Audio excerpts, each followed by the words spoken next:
ముఖ్యంగా పోలీస్ శాఖ ప్రజల జీవితాలను ఆస్తులను కాపాడేటువంటి శాఖ.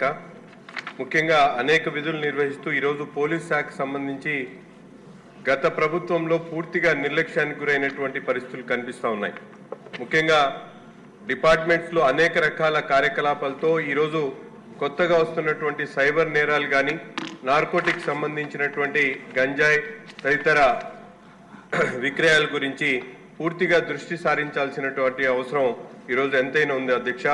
దీనికి హోంమంత్రి శాఖకు అలాగే ప్రభుత్వానికి కూడా విన్నవిస్తా ఉన్నాం. ఈ రెండు శాఖలకు సంబంధించి సైబర్ క్రైమ్స్ కానీ, అలాగే ఆర్థిక లావాదేవీలు జరిగేటువంటి నేరాల మీద, నార్కోటిక్స్ మీద ప్రత్యేకమైనటువంటి దృష్టి సారించేటువంటి విధంగా పోలీస్ శాఖ పూర్తిగా దాని మీద నిధులు విడుదల చేసి అవసరమైనటువంటి విధులను కూడా ఏర్పాటు చేయాల్సినటువంటి బాధ్యత ఈరోజు పోలీస్ శాఖ మీద ఉంది.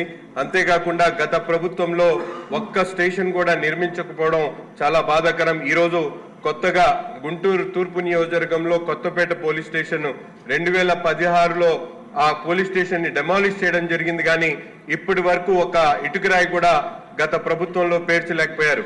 ఈరోజు ఈ సభ ద్వారా గౌరవ హోంమంత్రి గారికి అలాగే ముఖ్యమంత్రి గారికి వెంటనే కొత్తపేట పోలీస్ స్టేషన్ నిర్మాణాన్ని చేపట్టాలని, మన ప్రభుత్వంలో 2014-19లో గుంటూరు తూర్పు నియోజకవర్గంలో 3 స్టేషన్లను కొత్తగా నిర్మించి మోడల్ పోలీస్ స్టేషన్లో గౌరవ ముఖ్యమంత్రి గారు రోజు ఏర్పాటు చేయడం జరిగింది.